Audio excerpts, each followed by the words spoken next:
I'm a first year student at University of Miami, and my advisor is Ubovisa. So in this work, we try to find out whether we use unsupervised learning technique to generate an ontology. So basically, this is the work we've done. And first of all, we will see why we want to do this and some of the related work of the method and why we do this. That means the deficiencies between the related work and the method we are trying to propose, and what is the research approach and the results and the discussion. So as we know, the ontology is a formal explicit specification of a shared conceptualization. The problem with ontology is that if you ask from a domain, it's very difficult to build an ontology from the scratch because it is time consuming. Normally we call this the knowledge acquisition bottleneck. So what we try to do is that whether we could expedite this process using some sort of an unsupervised mechanism. And in order to do that, so we look into any of the domain, especially a domain consists with a corpora. We know that the corpus can contain redundancy, structured and unstructured data, especially noisy data, and some of the data is lexically ambiguous, and finally they have semantic heterogeneity problems. So if we could get some information out of this content, whether we tried to find out whether we could create an ontology unsupervised with some unsupervised learning mechanism. So the idea is that whether we could learn the ontology using pure Bayesian reasoning. That means whether we would be able to build a Bayesian model and map that Bayesian model into concepts and relations in an ontology. Basically, we need to map the conceptualization to our model that built using the Bayesian network. And the way we try to find out the lexical semantic structures, by the time of this writing we used WordNet 0.0, whether we could use WordNet to find the lexical structures so that we could get a meaningful ontology out of this method. And once we have the ontology, we present this ontology to a bunch of people from the domain, whether it actually learns something useful. So I will show that results later in the presentation. And once we have that, we tried Sparkle queries on it and see the result that we got is good enough. So before we start working on it, we try to find out what are the approaches that related to our work. So we find out that especially the extension, the probabilistic extension for DL, SHFIF and SHOIN, it's kind of related to the probabilistic entailment that they provide through each of the axioms into conceptualization really appealing. So we looked into that work. Press the interpret button.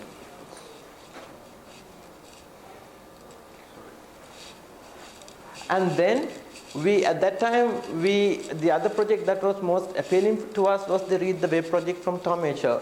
So basically they used the seed ontology to create a seed, and using that seed, they refined that seed to create a very good ontology of the domain. So we look into these methods. Basically, that method and our method is somewhat similar, but the way we are building the model is different. And then the other problem was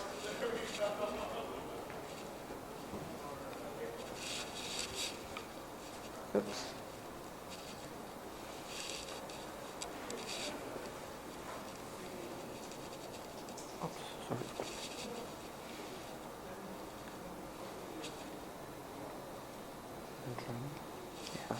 And we need to read the text. So what are the stuff that available from the knowledge acquisition folks that we could use? stuff like how can you use the large-scale knowledge extraction method, and whether the textual entailment with first-order logic, whether we could incorporate these things, and how method will be different from this method, and especially the environment like text to onto and the standard on text to onto, and how these methods used the text to create the ontology. And finally, since ultimately what we got was a learning mechanism, so what are the current what are the learning methods available at that time that could be compared with our method, especially like the formal concept analysis methods.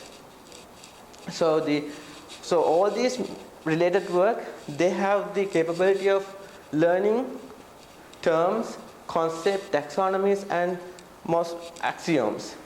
And they use natural language processing techniques, statistical methods, and machine learning. But one of the cons that we found out is that most of the methods are top-down approach. That means they need a seed or an initial classification. So somebody has to sit down and put something together. But the thing is that that process is a bit hard, like finding the seed. So we want to eliminate that giving a seed. And most of the work we look into, that the uncertainty that comes in the domain is dealt with the domain expert. Now this is from domain expert to domain expert, the way they deal with the uncertainties is different. So we want to give a uniform method to tackle this uncertainty. And the thing is that when there is the conceptualizing the learning mechanism learned through some predefined rules. Now, what we want is the unsupervised mechanism, whether we could tackle whether we could hit these three points as much as possible and learn an ontology without any intervention, without any restrictions up to some extent. Now, in order to do our work, we need to have a substantially large text corpora, because we need lot of evidence. That means we need to have a lot of relationships among words, and it should be to some extent it should be substantially large. Otherwise, some of the evidence we won't be able to learn some of the concepts. And we use the probability as a method to deal with the uncertainty, and our method uses unsupervised learning. And one of the hypotheses that we used is that the ontology generation mechanism is faster, because if you're working with domain experts, it's back and forth all the time. Sometimes it's very hard to come to a decision because that's how it works. So we thought that like maybe this method is much faster, but it's a qualitative hypothesis. And once we learn the ontology, we want to get maximum confidence from the domain expert that the ontology that we learned is good enough for the domain. So as I mentioned, the goal is to learn the conceptualization and then query the ontology. And the way we're going to start is that we have a domain with a bunch of text, and each corpus has documents, and we using the lexicon in that document, we're going to bootstrap our process. So this is basically the bootstrapping starts from the lexicon in the corpora. And so the overall process is that we have 4 stages. We have to do some pre-processing, and then we have to do the syntactic analysis, because it's bootstrapped from the natural language text. Once we bootstrap, then we find out the semantic content. Now the semantic content we find out through probabilistic reasoning, because that's where the uncertainty is. That's where we want to put our put the more effort in. And when we do that, we use the hyponium and meronium and antonium and available from the WordNet to refine the ontology more. And after that, we basically serialized into OWL and use Sparkle to query on it. And before we do that, in the pre-processing stage, we need to, when we extract the text from the corpus, we need to know what we need to extract, because this is one of the only restriction we had. So what we did was, we just extracted all the noun phrases, adjectives and verbs, and we basically removed all the other things. But so we this is the first thing we did. That's the only restriction we had, and we use Penn Tree Bank English part of speech text set for this. And we, in the pre-processing stage, what we did was, if we have a text like this, we basically annotated with the text, and basically we provided a regular expression to extract the required nouns, adjectives and verbs. Once we had that, in the syntactic analysis phase, we did the syntactic analysis phase, we had the part of speech tag pattern, a noun phrase, verb, a noun phrase. So we basically count how many word phrases and noun phrases, noun phrases and word phrases are there. So that's the only pattern we used, because we used this pattern. The likelihood of a given word for a given group, I will talk about that later.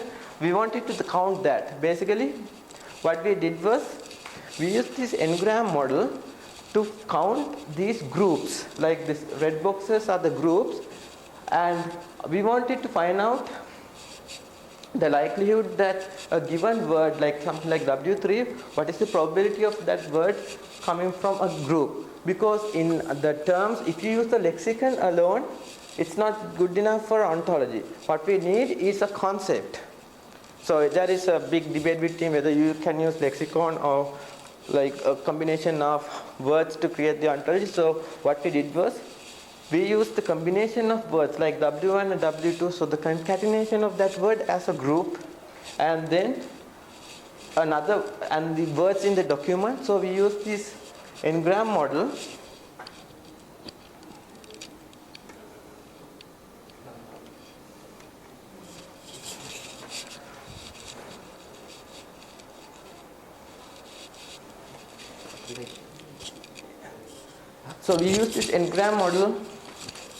to learn the likelihood that a given word is, what is the probability of given word related to a set of concepts. So these groups basically provide the potential, the candidate concepts of the domain. So we used that approach, and what we did was, using that, we created n independent Bayesian networks. So basically this is a big network, but we basically learned n number of networks independently. Now in our work, this is proportional to the number of groups we could find in the text. So basically this is a very big network, and once we have that, and basically this is one of the models we had, like so this is one of the Bayesian network. We basically use this model to map into subsumption model, which I'll show it later, and this basically used to learn Isa relationships.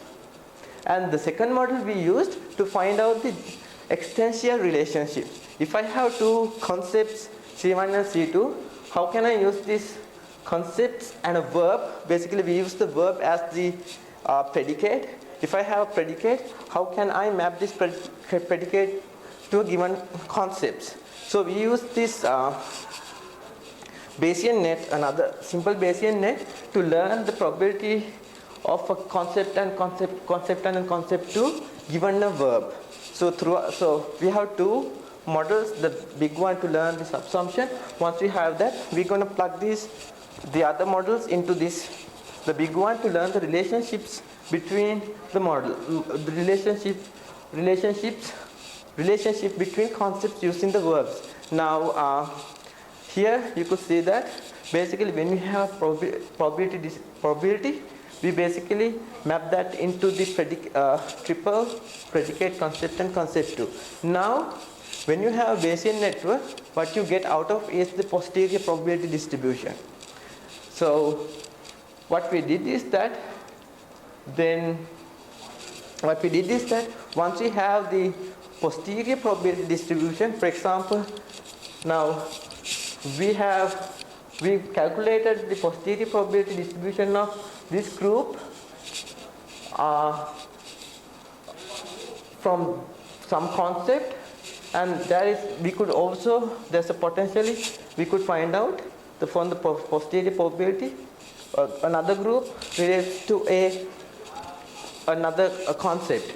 Now, when we calculate the posterior probability distribution, this is where the classification comes in. Some of the posterior probability distributions are better than the others.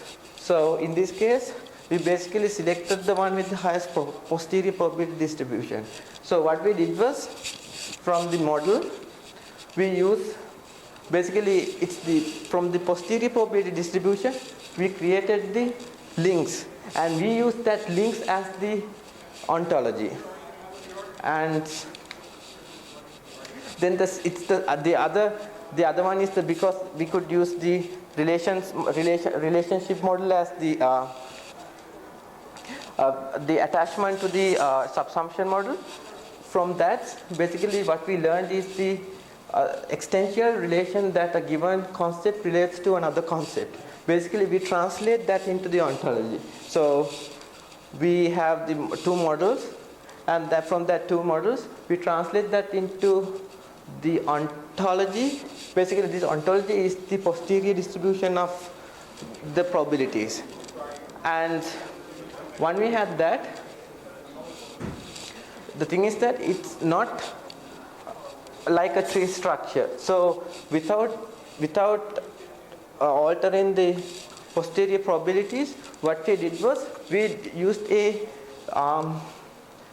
we did something called the concept induction. For example, if a group is something like that, we get the prefix, and we created two concepts without changing we created a concept without changing the posterior probability, and from that we create another concept, and from when we come to here, we use the word net to refine that to word net to make this word, like if there is a word that is more hyponium, we basically replace that word with this, because this does not change the posterior probability of the distribution. So once we had that, what we did was we used three examples. The main one was this PubChem assays. These are the large high throughput screening data sets, and especially now we use this in our semantic web challenge, that how we used this method to learn this ontology. So basically we have posted demonstration on that. And then the second one was some web pages from my university web page, and some PDF documents. Now what we did these three mechanisms because the thing is that this is an ontology, and we need to compare whether this ontology is better than the existing ontology. That means we need to find out some ground truths. Now, since for this domain there is no such ontology, so the problem of finding a ground truth is difficult. So what we did was we asked some domain of experts whether it's good or not. The second one is to give some quantitative value whether this is good if you compare with some existing to some ground truth. So what we did was, for this domain, the set of documents, we ran it through, we used one reference ontology, and we calculate the precision and the recall. And now this KF is the knowledge factor. We call it a knowledge factor because at some point there is a threshold at which we will not consider any of the post distributions. And basically if you have 100 distributions, this is, we consider only 0.7% of that. So basically 70% of that. So with that restriction, we find out that 0.7 gave us this much of precision. But this is for the reference ontology one. Now, if you use another ontology as the reference, the precision increases. Now, the problem is that this always changes with the ground truths you have. So whatever the ground truth you have, this is what you get. And this is the quantitative mechanism we used. And then from the primary data set, we created the ontology. And then we presented that into a domain expert. And this is one of the, this is just one section we learned from it. And we present this into the ontology, the domain expert, whether this is acceptable. And he said this is good for him. This is good for him because by the time we tried to create the bioassay ontology, I mean, we used this, we used the evidence provided from our ontology to create something top down. So basically this was helpful in our work. And again, so from the qualitative approach, the domain expert said we found good vocabulary and a good enough structure. Now this structure changes with the n-gram model used. Now we use the 3-gram model and the 4-gram model because the evidence we found is good enough. But if you use more than that, the corpus was not large enough to find enough evidence. And basically we use this ontology as to influence the domain expert, and this is one of the examples. And the thing is that in order to this method to work properly, the text corpus should be substantially large enough because we need to find more evidence between the relations. And at the moment when we are doing this, we couldn't distinguish between the individuals and the individuals of a concept and the individuals of a concept. So what we did was, even though it should be an individual, we plug it as a concept. So since we used this mechanism in a specific domain like high throughput screening, WordNet did not have the necessary words because they didn't have necessary words. So we need to use some other mechanism to find out the hyponium structures. And the complexity wise, we find out that the syntactic and semantic layer has a polynomial time complexity around it's cubic. And so that means with the sufficient resources, we could run this algorithm. We have two algorithms. We could run these two algorithms in a large scale corpus, and the output was, so whatever we learned was satisfiable. So the palette, we ran through palette and fact, and the output was satisfiable. Now the goal was that to create a ontology out of some corpus, and we started without any seed or any prior knowledge of the domain, and the output was a ontology that's based on probabilistic nets. And one of the future work we considered is that to use more grammar rules. And the other thing is that instead of using WordNet, because currently we are working on more specifically on the high throughput screening, instead of using WordNet to get ontologies from NCBO and ontologies like SNOMED, and then to refine the learn ontology a little bit more, because whatever we learned is unsupervised. After that we need to refine it a little bit so that getting the hyponymium and getting the structures properly. And one of the things we try to use is that some of the specific pen tree bank tags that can be used with the high throughput screening, so that we could get more refined results. And that's our work. And if you have any questions, please ask.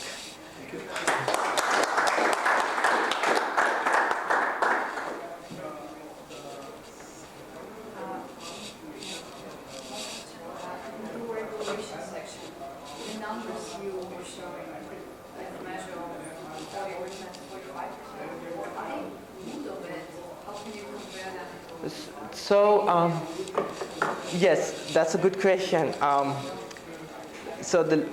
When we learn the ontology, when we look at it in qualitatively, it makes some sense to us. So we basically represent it like this. But when I used it on this high throughput screening, since I'm a computer scientist, I don't know anything related to bioassay stuff. So I cannot say whether it's good or bad. So I put that in. So ask from the. But I mean, are there any other tools which you can run on the same corpora and compare it? We didn't ran any of the other tools, because the thing was that some of the tools we considered, they needed some seed, but what we wanted to find out was, this is a good practice that whatever we learned should be good enough, because the corpus that we used, I don't have any idea how to refine it. So if the algorithm learns it's good enough for the domain experts, I thought that the mechanism was good enough as unsupervised learning mechanism. But these numbers, again, because if you use another ontology, these numbers might go up or down, because the ground truths, the numbers of the values depends on the ground truths.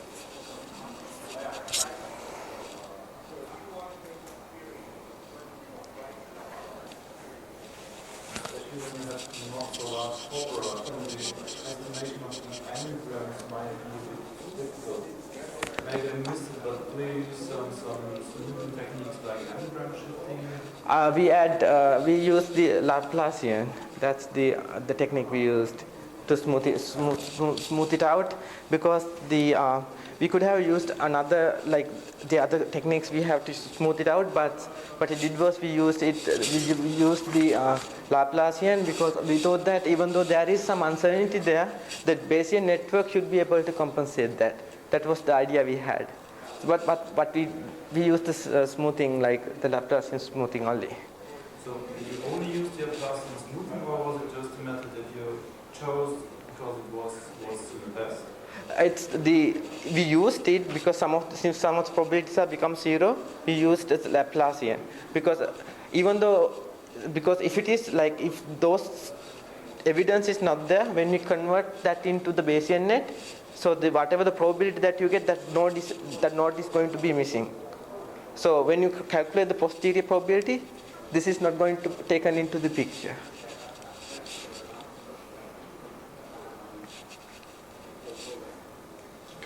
Thank you very much. Thank you.